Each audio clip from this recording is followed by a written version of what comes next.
Say cheese. This is everybody. All right. So really quick on the outline, it says mastery of previous materials. That's with the assumption, this is 4th grade.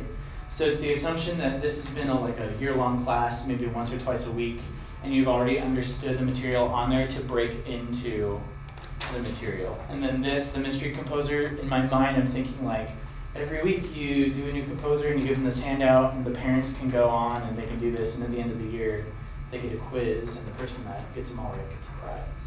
That was my thought. So, welcome to class everybody. Welcome to 4th grade music. We're going to learn about our mystery composer today. So can two people read this paragraph and that paragraph? Can I get a couple volunteers? 1, and don't be shy, 2. Thank you. So go ahead. This composer was born in Warsaw, Poland. He showed great musical talent at an early age. When he was 8, he gave his first public performance on the piano. He later left Warsaw and settled in Paris, France. Almost all of this composer's music is for solo piano. They explore a wide range of music, from quiet and dreamlike to the very bold and dramatic. For this reason, he is called the poet of the piano. Great. And so, pause, this is Chopin.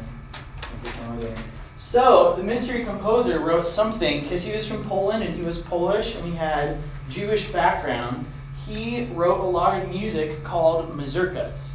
And what mazurkas are Polish Jewish dances. And they used to be with accordions. Since like the 1500s, which was a really, really long time ago, they do these Jewish dances with the accordion. And so I have a quick little video of what that looks like.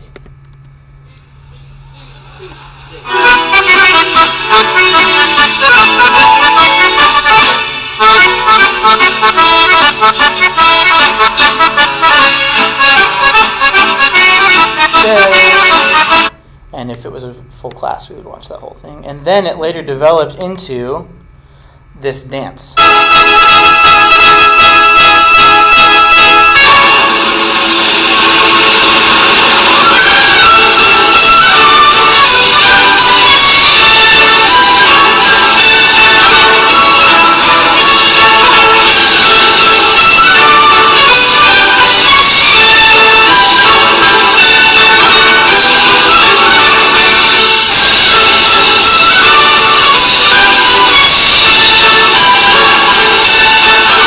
So yeah, and if time allows, one of the extensions on the thing is to teach the students how to do the dance. So there's kind of this like thing here, and then it's 1, 2, 3, and it's kind of like where the man leads, and or it's kind of like the pursuit of the woman. It's kind of that dance, and that's in here. The understanding, not telling your 4th graders that that's how that worked. So who can tell me what the feel of that was? Because theoretically, in this class, we'd all be learning about like a 4/4 pattern, so 1, 2, 3, 4, and then a 3 pattern, which is 1, 2, 3, and they would be understanding that concept. So, what beats do you feel? Do you feel like it's in a 4 beat or a 3 beat? Anyone? Ba ba da da da da da da da da da. 3. Very right. It's very right. It's very correct. So this would be on the board, and this is the understanding. So these are 8th notes. So the quarter notes are the line with the circle. These are 8th notes, which is a half of that. So every quarter note is 2 of these. And last week we learned about this thing called a dot. And when you put a dot, it adds half of whatever that is. Does that make sense so far? Yeah, okay. So this would be dancing to the music. Ba. So can everybody do this with me? Take their hands, put them on their legs or something, go ba ba da ba ba ba ba ba da ba ba ba ba ba da ba ba ba ba da ba. Excellent. So that would be a dancing pattern. And so they would be walking around and doing this. This would be their dancing pattern. So what we've done today to recap, quick lesson. We learned who the mystery composer is, and that's we learned what a mazurka is, which is a Jewish folk dance originating from like the Renaissance period, and then we learned about what an ostinato is, which is the revolving pattern, which kind of has already technically been discussed, and then we talked more about the dotted 8th pattern. Does everyone understand? Yes. Yeah. Okay. Great. Thank you. Good job. So, Cool. yes. And so there are two extensions on here. One of them would be like geography, because it was talking about how Chopin was born in Warsaw, and then he moved to he moved to Paris, France, and that's where he wrote most of his music. Oh, dang it! I forgot to play one thing. Maybe I can.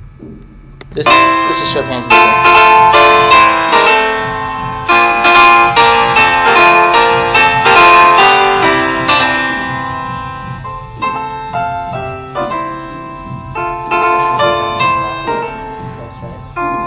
That's a little bit of this ministry composer's music. And so yeah. Hey, cool. Nice. How do you do this? Excellent question. I think you have to ask. Okay. Okay. So I have the questions here. Okay. So did you understand the goals for the lesson? Yes. More or less? Yeah. So what are they is the question. Well, teaching basically the history of that composer. Yeah. And also going along with the notes and Yeah. how to do those beats. Right. So introducing what the mystery composer is, reading about what the mazurka is, and then the pattern that came with the dance. Yeah. Is that how we're supposed to do this? I asked that. Yeah. Okay, I think cool. so. Next, what other subjects were integrated into the lesson, including the extensions? I think I'd say like history Mm-hmm. because it was kind of like the history of the composer and that Yeah. MKlein like the history of the nation and different Right. and then the history of dance and how we Right. dance and all. So. Right. Yeah. Cool. And then with the extension, if you wanted to get geography involved, you're like, this is a map of Europe. This is where you went to Poland. Did it fit with, what was the music portion of this lesson? Like the song that played, Yeah. the dance, all that. Cool. Yeah, I think did it fit with the other integrated subjects? Yes. Okay. Definitely. Yeah. I think all of Yeah. it together. Is the lesson age appropriate? So 4th grade? Yeah. Yeah. I Yeah. feel Okay. like that's pretty appropriate. Okay, because aren't you going to a 4th grade thing tonight? Yeah. So would that be like something that they would be able to comprehend, or would it be like a sort of a, I think it's good. yeah? Yeah. Okay, cool. If yes, why? Because it didn't blow the brains. Yeah. If not, how could they listen? What are some extension ideas for this lesson? Does anyone have any ideas for how, if I need more time, to do something? I mean, you already had good ideas. Like the geography thing was awesome. Bringing in the dance and teaching the dance was awesome. I'm trying to think of like other Yeah. ways. I don't know. Maybe, I mean, you could even like dive in deeper to like the history of Poland and like. So he had a Jewish background, but like, why is that important? Because I guess 4th graders especially wouldn't realize like the Jewish heritage and Right. how that connects with Poland and stuff. Right. So that could go into a completely like other topic, other Right. conversation. Okay. Yeah. Just extending the history. I think that's it. Oh. This is awkward. What's one thing the teacher did well? I think that the flow of everything went really Yeah. well. Yeah. Like going through everything connected. Okay. But there wasn't like sometimes you can tell when there's sudden stops in between things. Right. And I had no idea. Yeah. So Okay. good job. Cool. Cool. All right. Yay! Thank you guys.